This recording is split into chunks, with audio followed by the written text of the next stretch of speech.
Do you ever feel completely unmotivated or uninspired when it comes to your photography?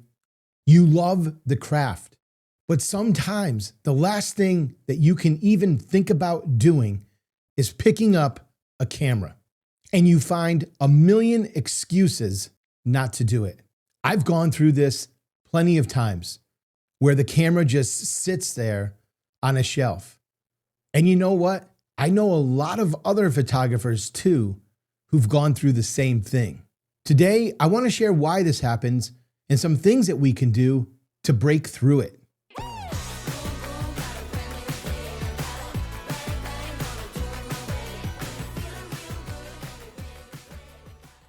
Hi, I'm Jeff from Magnolia Photography SC, professional wildlife photographer in Charleston, South Carolina. If you're returning to the channel, I want to welcome you back. It's great to see you again. And if you're new to the channel, I want to welcome you in. Glad you're joining us. Every artist at some point struggles with inspiration. Writers experience writer's block. Painters sit there and stare at a blank canvas. And photographers would sometimes rather watch paint dry than pick up their camera. If you've ever felt this way, or if you're feeling this way right now, then this video is for you, because we're going to talk about 6 things that you can do to reignite your passion for photography. Number 1, change your environment. So many photographers go out time and time again to the same location, and they kind of tend to repeat the same patterns. They go on the same days, or they go at the same times. And so this repetition over time can start to feel a little bit stale. Now, we talk a lot about, hey, maybe this is the best location in your town, right? This is where the most activity is. And there can be a benefit to going out and photographing the same species and maybe challenging yourself to create something new, something different. Think about the best photo you have of a certain species, and the next time you're out there photographing it, rather than viewing it as, oh, great, here we go, I get to photograph this same bird or this same animal yet again, maybe think, what can I do today to make a new and interesting photo? And what can I do to improve upon the best photo I have of this subject? There's a lot of benefit to that. There's a lot of benefit to that type of challenge to yourself. But if you are just feeling completely burned out with going to the same locations, seeing the same things, well, it just might be time for a scenery change. Go on vacation. Go to a new location that maybe you've been thinking about going to, but have been putting it off for one reason or another. It just might be time to stir things up, right? Mix it up. That is one of the easiest ways to kind of break out of this little funk of when you're not feeling really motivated to go out and do photography. Sometimes just a simple change of scenery can change all of your feelings. Number 2, give yourself a challenge. Like we were just saying, photographers often go to the same locations at the same times, photographing the same species, and probably using the same camera equipment. Give yourself a challenge. Maybe you're going to do something like, you know what, this week when I go out, all I'm going to do is shoot in black and white. Or this week, all I'm going to do is go out and photograph a particular species. Nothing else. Maybe you dedicate your photography to going out on a particular week, and for this entire week, you're going to use that lens that has been sitting in your camera bag that you rarely use. Maybe it's not even the best lens for wildlife photography or whatever other genre you're photographing, but use it. Try to think of creative ways you can use this lens to create interesting photos, different photos. Giving yourself a challenge like this is going to get your mind off of focusing on the boredom, the repetition, right? The things that are kind of making you feel unmotivated. Let's kind of turn that focus and that inspiration into something different. Number 3, learn something new. All too often as photographers, we become complacent with what we're doing. We're complacent with our skills and our knowledge. We're complacent with the processes that we go through. But I've always been a big believer that when we are doing anything artistic, complacency is death. We should always be striving for creative growth.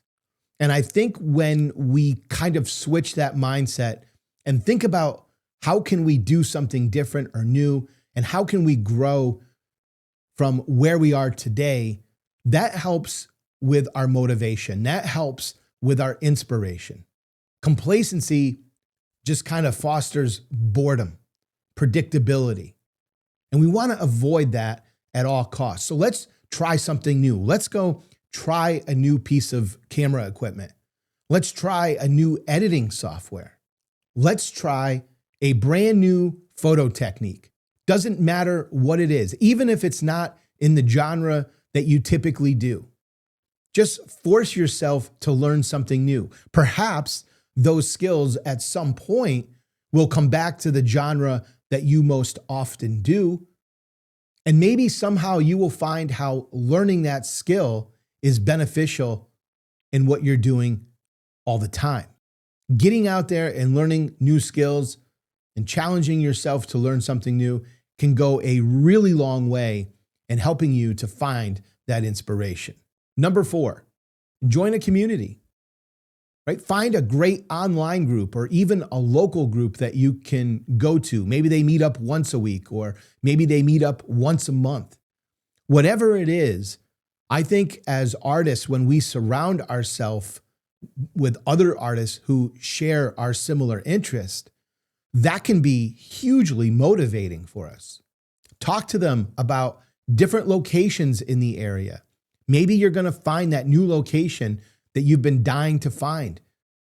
And maybe someone has something really special to offer you. Talk to them about different photo techniques. Maybe you're going to find something there. Ask them, hey, what's your favorite photo technique that you've learned over the past 6 months or the past year? Maybe you already know it. Ask them, are you finding any challenges with it? Maybe they have a challenge and maybe you have a solution.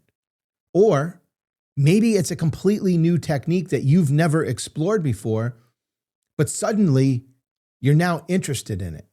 Surrounding yourself with other people and talking about this thing that you love can be hugely motivating.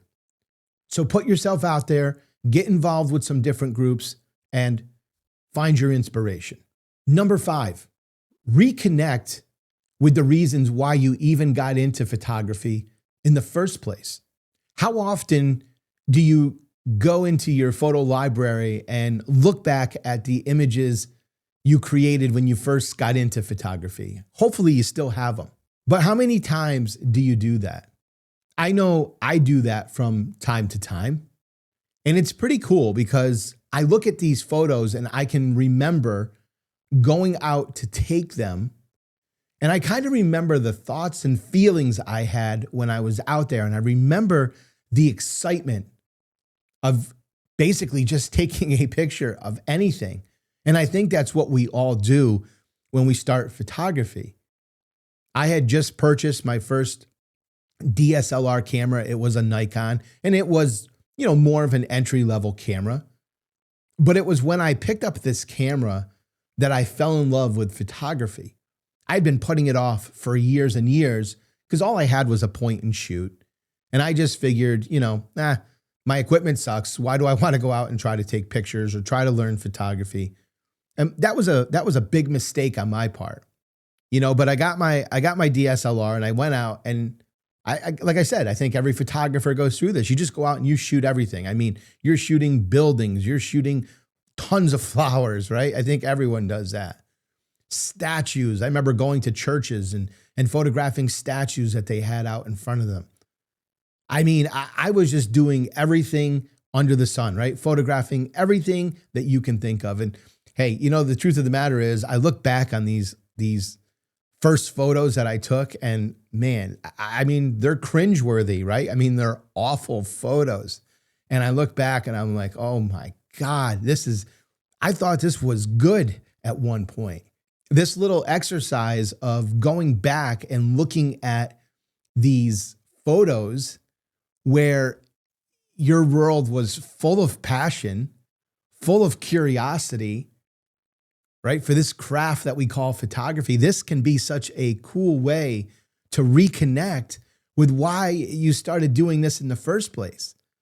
And even though my photos were awful and they make my skin crawl to go back and look at them, I just remember how excited I was.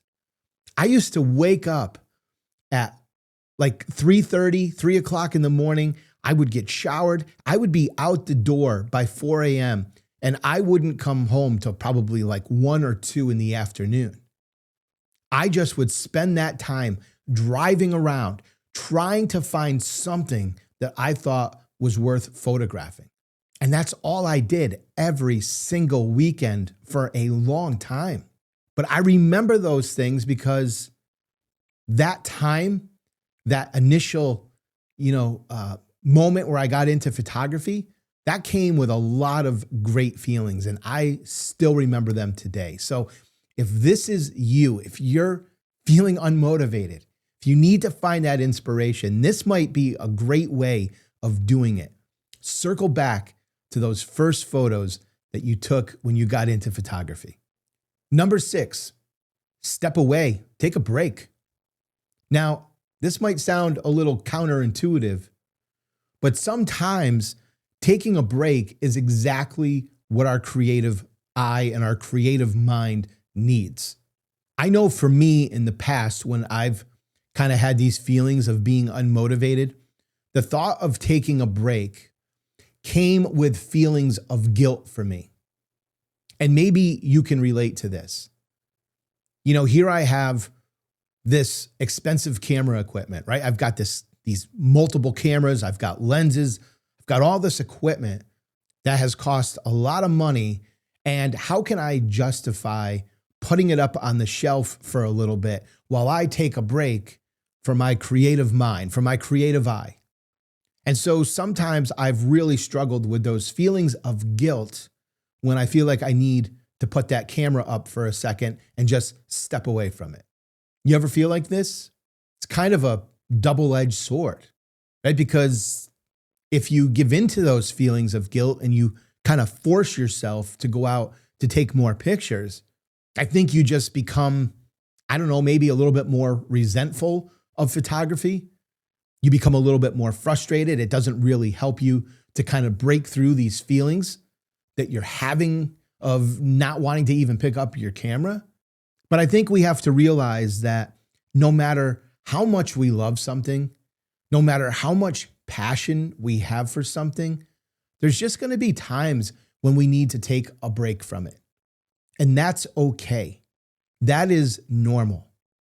It doesn't matter what we're talking about in life. There's just times we need this.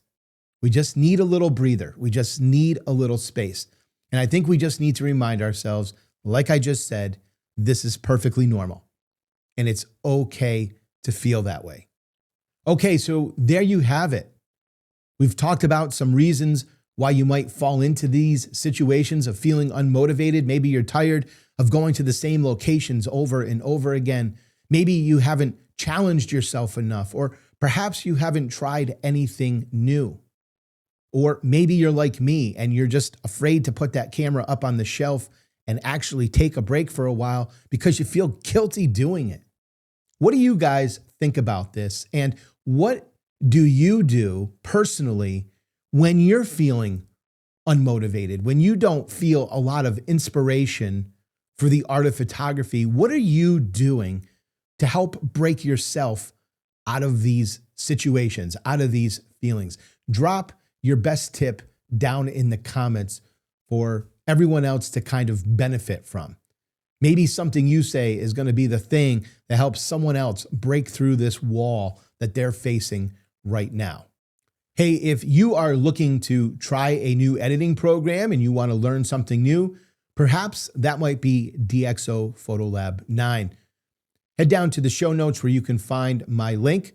Head on over to DxO, and if you decide that you want to make a purchase, be sure to use that in conjunction with my discount code Magnolia at the time of checkout, and that will save you 15% off of your purchase. Before you purchase it, don't forget you can always do a 30-day free trial to check it out. Make sure it's right for you. Make sure you love the program as much as I do.